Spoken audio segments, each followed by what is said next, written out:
안녕하세요 여러분, 분석쟁이입니다. 이번에 이제 제가 분석을 하려고 준비한 데이터셋은 월마트에서 제공한 이 장바구니 분석입니다. 그래서 이 장바구니 분석을 통해서 고객들이 어떤 제품으로 하여금 이 월마트를 방문하게 되는지, 이 방문 유형을 분류하는 방법입니다. 그래서 데이터셋도 제공이 되고, 코드 있고, 그 다음에 이렇게 이제 리더보드도 다 됐고, 이 케글에서 리더보드를 제공하는 거는 이제 대부분 이제 경쟁 위주로 돌기 때문에 이 리더보드가 있는 데이터 세트를 활용을 해서 직접 데이터 분석을 해보시는 게 가장 좋습니다. 왜냐면은 이 데이터 세트만 제공하고 리더보드를 제공하지 않는 형태의 데이터 세트가 있기 때문에 그 세트 같은 경우에는 나중에 실제로 모델을 최적화하더라도 테스트 해볼 수가 없어서 이 리더보드가 있는 데이터 세트를 활용해 보시길 추천드릴게요. 자, 그럼 이제 본격적으로 분류를 한번 진행해 보도록 하겠습니다. 오늘 이 영상에서 전부 분류를 진행하지는 않을 거고, 제가 이제 단계별로 좀 쪼개서 얕게 진행을 해보도록 하겠습니다. 그래서 요거는 이제 따온 건데 제가 한번 읽자면, 월마트는 이제 인문학과 기술을 사용해서 고객을 더 이해하고 서비스를 제공한다는 사명이 있는데, 월마트가 고객의 쇼핑 경험을 개선할 수 있는 방법 중 하나는 매장 방문 유형을 분류하는 겁니다 라고 돼 있습니다. 그래서 이 방문자가 어떤 제품들로 하여금 월마트 그 오프라인 스토어를 방문하게 되는지 이거를 분류하게 되는 문제입니다. 그래서 뭐 크게 보면 회기는 아니고 분류인 거죠. 천천히 한번 진행을 해보도록 하겠습니다. 자, 일단은 임포트를 해서 제가 네 가지 라이브러리를 가져왔어요. 넘파이, 판다스, 매플러 라이브러리, 그다음에 시보. 네, 그래서 뭐 대표적인 시각화 도구, 데이터 전처리 도구 이렇게 나눠져 있습니다. 이거를 이제 실행을 해볼 건데,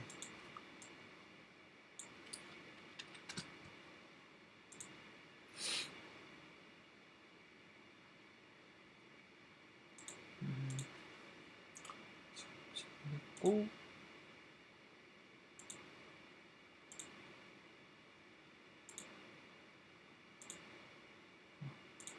자, 데이터 세트는 현재 지금 제 로컬에 있고요. 이 데이터 세트를 직접 열어보도록 하겠습니다. 일단 유형 분류에 앞서서 데이터 세트가 어떻게 구성되어 있는지 확인을 해봐야겠죠.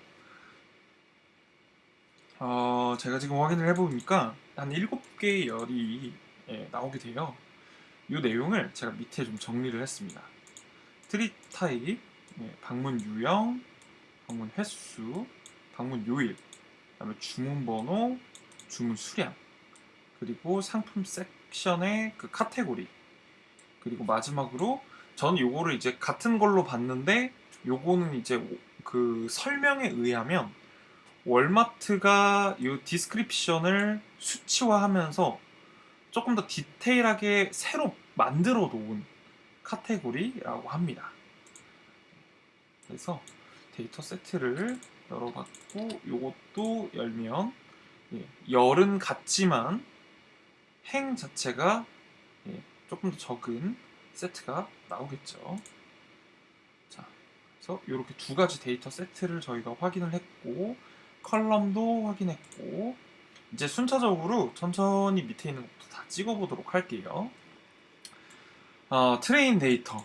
요거는 이제 훈련 세트인데, 이 훈련 세트에 있는 항목이 이렇게 7가지가 있고, 저는 지금 이 데이터셋을 다 보지 않았지만, 조금 더 디테일한 작업들을 진행하지 않았지만, 이 트립 타입이 우리가 찾고자 하는 종속 변수, 결과값일 것이고, 나머지가 우리가 트립 타입을 찾는 데 있어서 도움을 받는 다른 변수들이겠죠.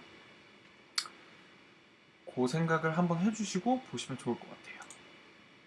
자, 중복되는 값이 있어서 드랍 듀플리케이트 해서 데이터를 중복된 데이터를 지웠습니다. 자, 그리고 샤프 메서드를 활용을 해서 이게 지금 행과 열이 어떻게 구성되어 있는지 확인했습니다. 자, 지금까지는 데이터셋을 간단하게만 보고 있는 거예요. 그리고 인포 함수를 써서 각 컬럼별로 널 값이 있는지, 그리고 d타입, 데이터 타입을 보게 되죠. 근데 지금 여기 보시면 널 값이 좀 있죠. 자, 여기까지만 확인을 하고 밑에 가서 수정을 해보는 걸로 할게요. 그리고 여기서도 트레인 데이터에 우리가 저 파인라인 넘버라는 새로운 카테고리를 한번 찍어 볼 거예요. 밸류 카운트 해서 각 항목이 어떻게 구성이 되어 있는지, 몇 개 정도 있는지를 쭉 한번 찍어 보는 겁니다.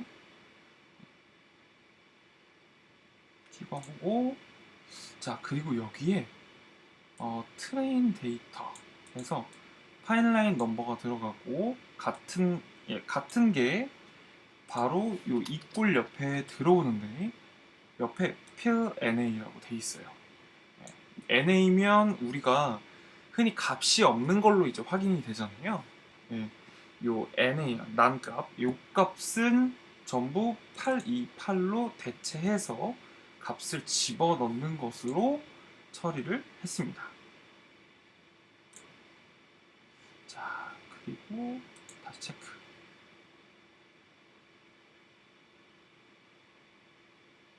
지금 여기 보시면 데이터의 값이 달라져 있는 것을 확인하실 수 있습니다. 자, 그리고 이 개수를 전부 다 지금 저희가 맞춰야 되니까 넌값, 값이 없는 항목들은 아예 그냥 전부 날리는 걸로 하도록 하겠습니다. 그리고 이제 다시 인풋 찍고 개수 맞춰줬습니다. 요거를 우리가 아까 그 시각화 라이브러리로서 시본을 활용을 했는데 이 시본의 히트맵을 가지고 난값이 있는지를 확인을 해보도록 하겠습니다.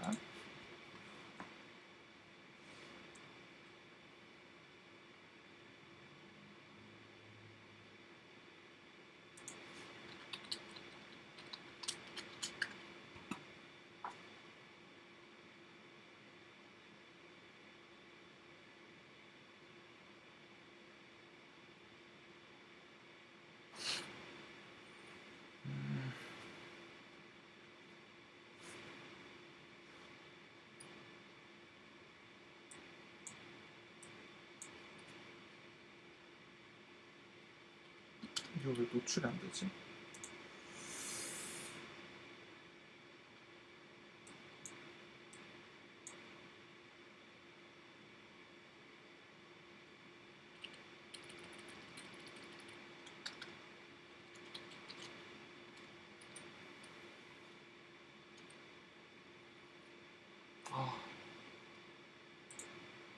아까 그거.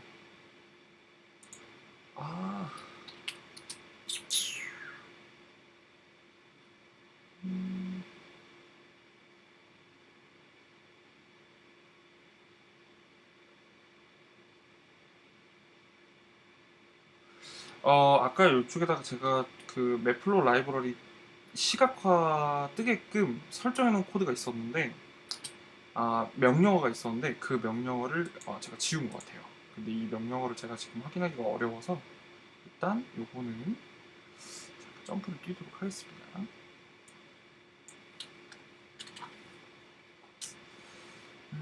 자, 그리고 그 밑으로 보면은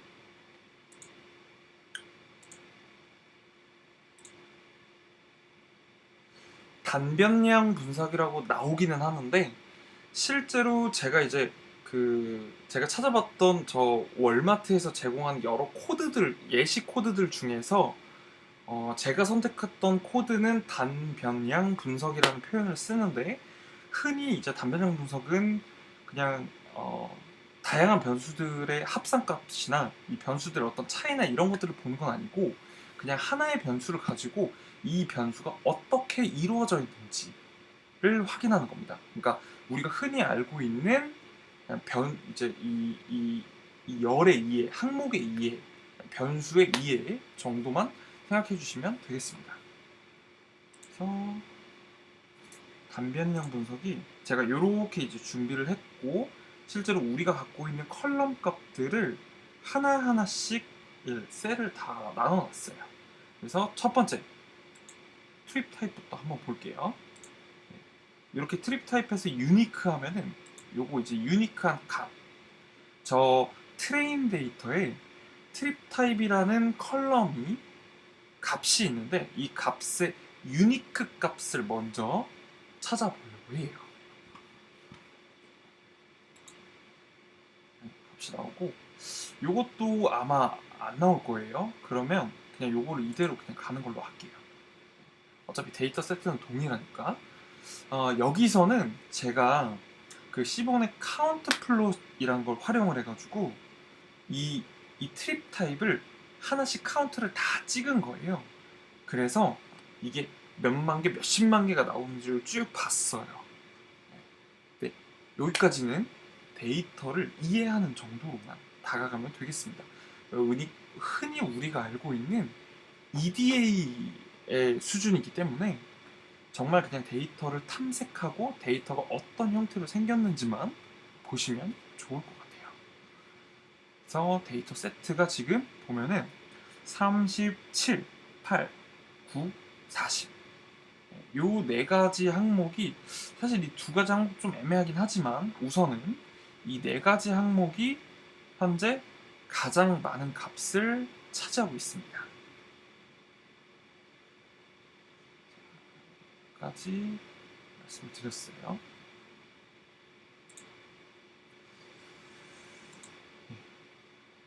그리고 이제 비진 넘버는 방문 횟수잖아요. 이 방문 횟수도, 이거는 사실 이제 횟수로 카운트를 해서 찍은 건 아니고 어느 정도를 갖고 있는지 비율적으로 본 거예요. 네. 그래서 비율적으로 이렇게 쭉 나누는 거죠. 그래서 값이 이 비진 넘버 같은 경우에는 굉장히 골고루 이렇게 갖고 있다는 걸 알 수 있습니다. 비진 넘버가 되게 골고루 다양하게 분포가 되어 있는 것을 확인할 수 있어요.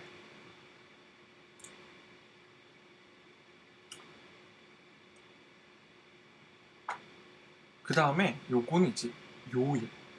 이건 요일인데, 이 요일 같은 경우에도 지금 여기는 카운트를 찍었고, 지금 월, 화, 수, 목, 금, 토, 일 이렇게 요일들이 나오게 돼요. 어떤 요일에서 가장 많았었는지 지금 나오는데, 여기는 이제 썬데이 나오죠. 네, 그러면 일요일, 그 다음에 세러데이, 세러데이, 그 다음에 이제 프라이데이, 이렇게 세 개가 나오고, 먼데이, 튜스데이, 웬즈데이, 더스데이는 밑으로 이제 깔리네요. 그리고 이게 요일별로 이 데이터를 보게 되면은, 지금 이거는 이제 월마트잖아요. 근데 실제로 이제 제가 데이터 분석을 하고 있는 업체를 보면은 아무래도 이게 온라인 몰도 갖고 있고 오프라인 매장도 갖고 있는데, 이 매장의 어떤 상품에 따라서 이 요일 빈도 값은 조금 바뀌는 것 같아요. 요거는 이제 그냥 제 경험상 한마디 드린 거고요. 아무래도 이 데이터 세트는 그냥 정말 단순한 인구 통계학적인 영향을 받은 것 같아요. 또 이제 다시 한번 찍어보고, 요거는 이제 숫자로 나오게 되는 거죠. 그리고 이 요일 값을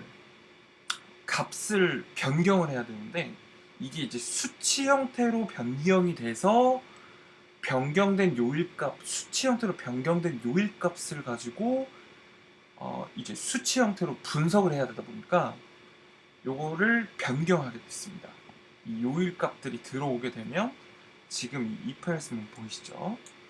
요일값이 들어오게 되면 값을 0, 1, 2, 3, 4, 5, 6으로 변경하게끔 함수를 하나 작성을 해서 삽입을 해뒀습니다.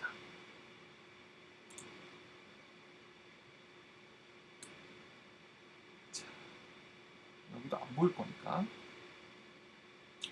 자, 여기도 이제 요일별, 요일 값이 이렇게 이제 다 이렇게 찍히는 것을 알 수 있죠. 어느 정도 값을 갖고 있는지, 어느 정도 비율을 갖고 있는지 그 분산의 차를 지금 보여주고 있습니다.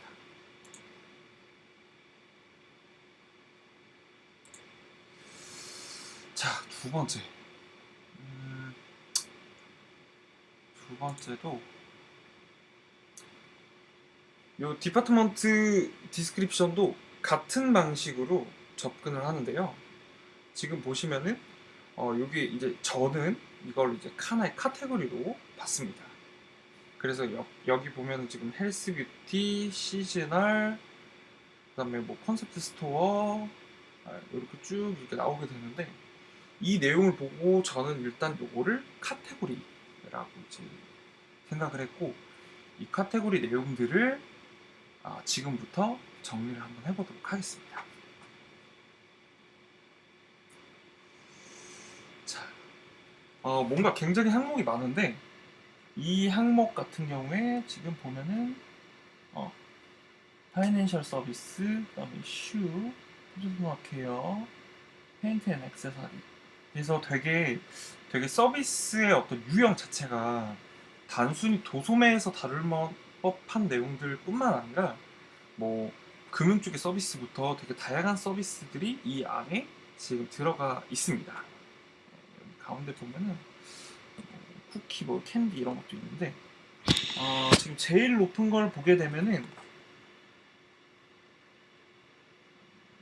이게 지금 하나씩 밀렸으니까 캔디, 타바코, 쿠키 이렇게 보이네요. 그러면은 지금 이 고객 데이터 세트에서 가장 많이 찍혔던 카테고리는 캔디, 타바코, 쿠키 이렇게 일단 확인을 할 수 있습니다. 그거 말고 다른 내용들도 있죠. 그리고 요거. 자, 그 다음에는 데이터 세트를 이제 그룹 바이를 써서 한번 정리를 좀 할 겁니다. 비슷한 것들 다 묶을 건데요. 여기서 이제 이렇게 쭉 묶인 결과를 토대로 보면 이렇게 지금 나오게 되죠. HR 포토, 액세서리, 오토모티브, 베이커리, 패션샤워, 스포츠, 토이 이게 다양한 값들이 이 안에 포함되어 있죠. 자, 여기까지 확인을 했고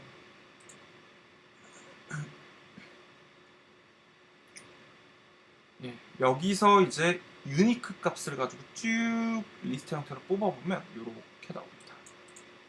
꽤 길죠? 자, 그리고 여기는 이제 이넘레이트를 그 파이썬에 이넘레이트 이 함수를 사용해 가지고 요거를 넘버링을 다 매겨서 셋 형태로 다 만들어 볼게요. 셋 형태로 만들면 나중에 데이터 세트를 뭐 이렇게 제이슨이나 어떤 별도 제이슨이나 뭐 조금 다르긴 한데 XML 같은 거 외부의 어떤 데이터 세트를 만들어서 던질 때도 쓸 수 있고 이렇게 연결되어 있으면 우리가 흔히 알고 있는 파이썬의 딕셔너리 형태로도 저장을 해서 저희가 활용할 수 있습니다. 그럼 물론 이제 이 앞에 이 옆에 다른 것들이 조금 더 추가가 되겠죠. 이것도 마찬가지. 딕셔너리 형태 그냥 딕셔너리 만들었네요. 여기서.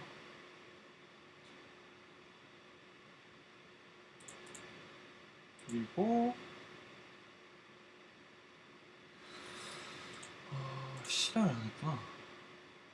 자, 좀 번거롭지만 다시 한번 실행을 해보도록 할게요.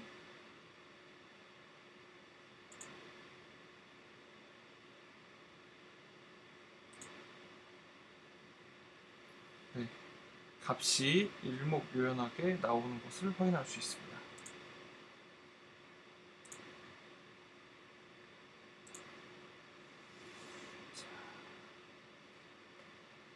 그리고 각 파트별로 데이터 세트를 나눠서 지금 값을 이제 집어넣는 거예요.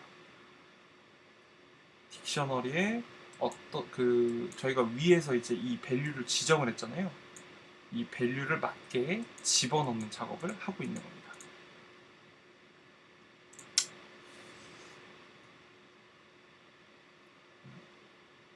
자, 이렇게 이제 시각화가 됐고, 그 다음에 이제 파인라인 넘버. 이 넘버 같은 경우에도 카테고리 값 보시면 이렇게 지금 공간을 차지하고 있죠. 자, 그리고 이제 UPC. 여기가 이제 마지막입니다. UPC는 사실 이미 그 긴 장문의 실수 형태로 이미 작업 처리가 되어 있는 부분인데다가 사실 이거는 숫자이기는 하지만 사실 명목형 변수의 형태를 갖고 있기 때문에 사실 어떤 값으로서 무의미합니다. 이게 조금 더 크다거나 작다고 해서 값이 뭐 어떤 게 높다, 낮다 할 수 없기 때문에 요 내용은 간단하게 데이터가 어떻게 구성이 되어 있다만 확인을 했습니다. 저희가 한 7개 정도, 한 6개, 7개 정도 변수를 정리를 한번 해봤고 이 변수들을 정리하고 나서 최종적으로 그 다음에 이제 피처라이제이션을 할 거예요. 이 변수들이 데이터 분석을 하는데 조금 더 용이하도록 데이터를 저희가 깎고 수정하고 지우고 뭐 이렇게 아웃라이어처럼 값이 갑자기 이렇게 튀거나 하는 것들은 저희가 전부 리무브를 진행할 예정입니다. 그래서 그 과정이 걸치고 나면 본격적으로 분류를 한번 해볼 겁니다. 그 내용은 다음 영상에 남겨두도록 하겠습니다.